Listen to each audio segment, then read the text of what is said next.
not as an apologetic, but as a student of this phenomena since birth. That it is also, if you see the angle, there is a kind of alternative network for the women of those deprivation, of social deprivation, basically. They get an alternative network when they land in Vrindavan. There is a sense of dignity and freedom they have to choose on one side versus marginalized existence at home. What will you choose? You will prefer deprivation but dignity. And that is, to me, it seems like a thing. But there is also a responsibility of the religious leaders. How to address them? How to address this community? So in my family and in other religious leaders of Vrindavan, any religious ritual, whether it is birth or naming ceremony or tonsure or yajnopavit or vivah or anything, the eldest widow in the family and the clan will install the deities. Mangal Ghat, eldest widow, he स्थापित करेंगे. And that is what this whole process of critically dialoguing with your own tradition is all about. It's not just talk.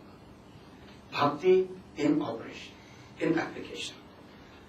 And if you do read the books by, serious studies have been done on this. Forget about the newspaper reports. Dr. Vandana Madan has seriously for last 15-20 years have done this sincere study of this women phenomena in Vrindavan.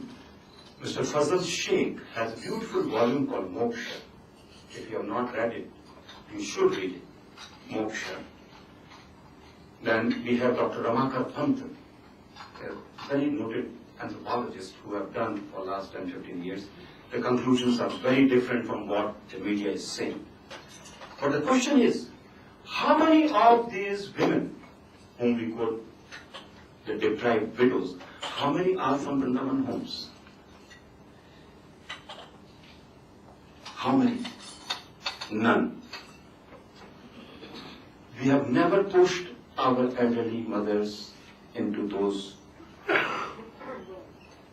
But given Vrindavan, the background of the Radha Bhav or Radhe Radhe or whatever, Vrindavan could become, out of the whole country, it could become the home, an alternative home, and welcoming home for those suffering humanity. And we have sheltered them, we have welcomed them. We have never sort of, said, no. ये ब्रजवासियों के लिए है, इसमें बंगाली नहीं आएगा, इसमें छत्तीसगढ़ी का नहीं आएगा, राजस्थान का नहीं आएगा. जो भी आएगा वो आएगा और वो भी रहेगा और उसको भी उसके साथ शेयर करेंगे. Actually, what is happening that Chaitanya, after him, when he renounced, he gave his widow mother the head position in his sampradaya. She was the chief leader of the Chaitanya movement. After her death, Chaitanya's wife, Vishnu Priya, became the leader. Then Nityananda's wife, Janma, became the leader. Hemlata Thakurani became the leader.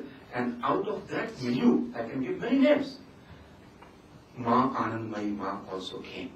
And she was the one who could handle spirituality, mysticism and politics together. The photograph which is hanging here, this gentleman used to be in Vrindavan for many, many times. Jawaharlal Nehru. So this actually, what we need here is an economic and political treatment, and a political and economic will is required for that. Just pointing finger at Vrindavan and Vrindavan institution is not going to do anything. See where these women are being pushed from. We have to go to that route. I'm not saying that we are respecting these elderly mothers as my own mother, but at least they are not dying of hunger. At least none of the widow woman in Vrindavan is without any clothes, even in winter, without any food, without any shelter. That I can say very proudly. None of them.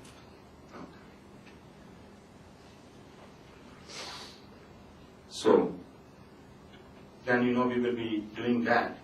What ideally want to say as a last word that Hinduism has a very interesting premise. When the creation was coming, this is the last story, and as a Kathavachak, I have to go on going stories. But when Narayan was giving wisdom to Brahma, and he was giving him the knowledge system of creation, he said, just take one sutra, and that sutra is Jnanam Param Guhyam Me Yat Vigyan Samanvita. And Jim Goswami comments on Vigyan, a knowledge system whose conclusions are universally applicable and empirically verifiable. Probably Einstein will not differ from this definition. Quite a definition in 16th century. Universal applicability and empirical verifiability. And that is what the strength and foundation of the Manav Dharma is all about. Because we are animals of a different kind.